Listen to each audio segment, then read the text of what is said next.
Welcome to New Filmmakers Los Angeles in partnership with Movie Maker magazine. I'm here with Justin O. Cooper to talk about his film Cirillo, A Legacy Untold. Let's take a look at a clip. The fastest man in Panama.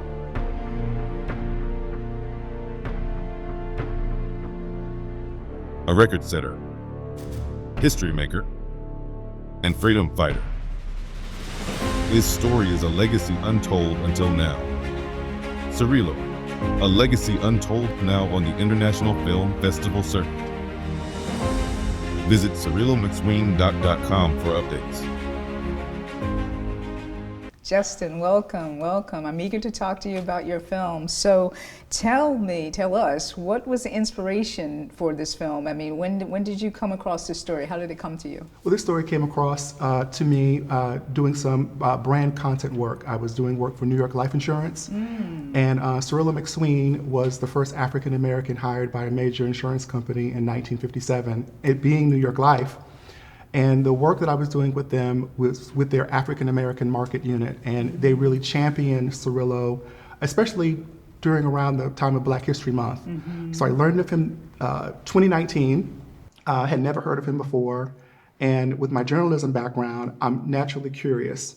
So I went down the rabbit hole of learning about him and saw that not only was he the first African American hired by the company, he went on to be a part of the civil rights movement and did so much amazing work from that point moving forward, and I felt like his story needed to be told, and that's how the story came to be. Can you share a couple of pivotal things that he did? I love the work he did with McDonald's, but also him being an athlete too. Yes, is another interesting thing. Yeah, so his migration story is he was a track star in Panama. He was one of the fastest men at the time in the late 40s, early 50s. And met a Jamaican at one of the track meets who encouraged him to pursue an education in the U.S., particularly the University of Illinois, Champaign-Urbana. So that's how he made his leap, or he got his race going, figuratively speaking, from Panama to the U.S. as an athlete.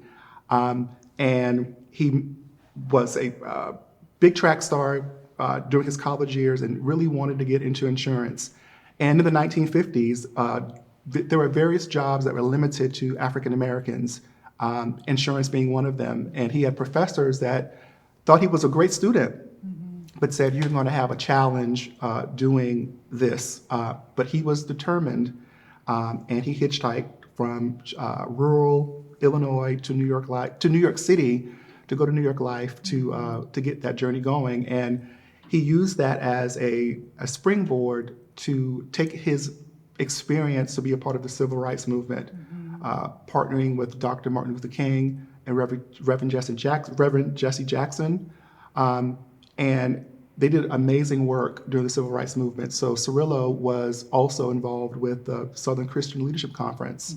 And he was the money guy. So when protesters got arrested, he was one of the persons they called to bail people out of jail. And I just found that history to be one that is not well known. And I wanted to include that in the story. And as you mentioned, such rich history from that movement to the Panamanian movement to gain control of the Panama Canal. He was pivotal behind the scenes with General Omar Torrijos, who he befriended. And from there, with McDonald's, at one point, having a McDonald's in Chicago that he owned made the most in sales that one year, 1983 specifically. So his journey is one that is just filled with many twists and turns. But I wanted to capture the excellence that he exuded in his life. Yeah, so vast and so inspiring. So talk about you capturing that. How did you go about gathering all this information about him? Because like you said, it's so vast and inspiring, and different mediums too. So tell us about that process of you as a director. Well, it started with research. And as I mentioned earlier, journalism, I lean on that. That's my foundation, having to know how to do good research. And because of the relationship that I had at the time with New York Life, they were building out a conference room to honor Cirillo. So I would say the historian or the person responsible for helping to gather the materials for the conference room, I simply asked her, could you be the person that connects me to his estate? Which she did, and I had the challenge of breaking the ice because again, I'm coming from the outside, saying I'm a filmmaker based in LA, and I'm wanting to tell a story about your loved one. So there was a little challenge to break down the protective barrier, but once I was able to show them that my intentions were good, they gave me access to so many great archival materials. And then there were other instances where other older archival footage was shot of Cirillo speaking in his own voice. And I actually tracked down the persons that shot those videos from 2004 and 2006. I licensed those those video clips. So a lot of it just was down to knowing, how to use the archival materials, the process that I need to take as far as licensing, and crafting a story that gave context, because I use a lot of other clips in the film from the National Prayer Breakfast in 1957, because I wanted the audience to have context that this is a person that you may not be familiar with, but this person was alive and doing the work at the same time of more known names like Harry Belafonte and Baynard Rustin and Rosa Parks and the work of JFK. So all of those persons appear in the film through archival footage, and just doing the research and understanding the licensing process made it easier to include it. And it was a directorial choice I made, obviously. Right. And what was the timeline for you putting all this together? How long did it take you about? Oh, the development of this film to its release this year of 2025, I would say 5 to 6 years. It initially was going to be a feature film, but as most filmmakers, independent filmmakers know, sometimes the money is hard to find. And I had to make some pivots. There were some creative choices that I had to make, people I had to walk away from, because for me, the goal was to get the film made, come hell or high water.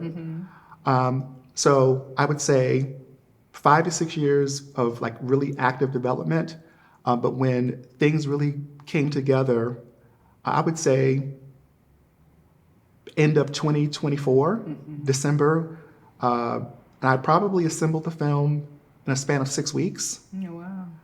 So once I knew what the story was going to be, once I knew what journey I wanted to take the film on, it came together relatively quickly, because I also served as both the director and editor. So I knew the story in my head that I wanted to tell. Yeah. So doing early cuts from the comfort of my home made the process easy and very efficient. So how did this process change you as a person and a filmmaker? As a person, I would say it really showed me that you can do anything that you put your mind to, and that sometimes the journey that you may want to go on, other people may not see, but the vision that you're given, you can't be upset with people who don't see the vision because it wasn't given to them. It's your responsibility to make it happen. So personally, it showed me that I can do and achieve anything that I put my mind to.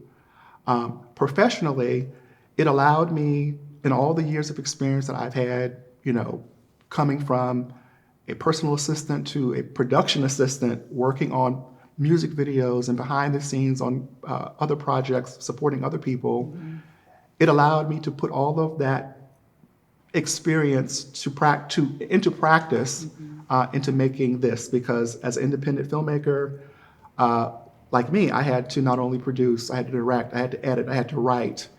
The administrative things, I was responsible for all of it. So it gave me a real appreciation for the many roles that are required to make a film. Right, absolutely. And so just tell us a tiny bit about the other roles you've had, because this is your first film as a director, correct? Yes. In the past, concurrently, I also support production abroad. So the Kingdom of Jordan, specifically the Royal Film Commission, is one of my clients.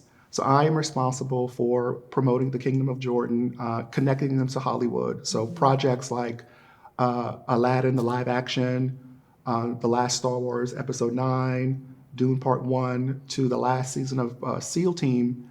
I was a key figure in taking those projects to Jordan. So I have a very in-depth understanding of global film incentives, tax credits.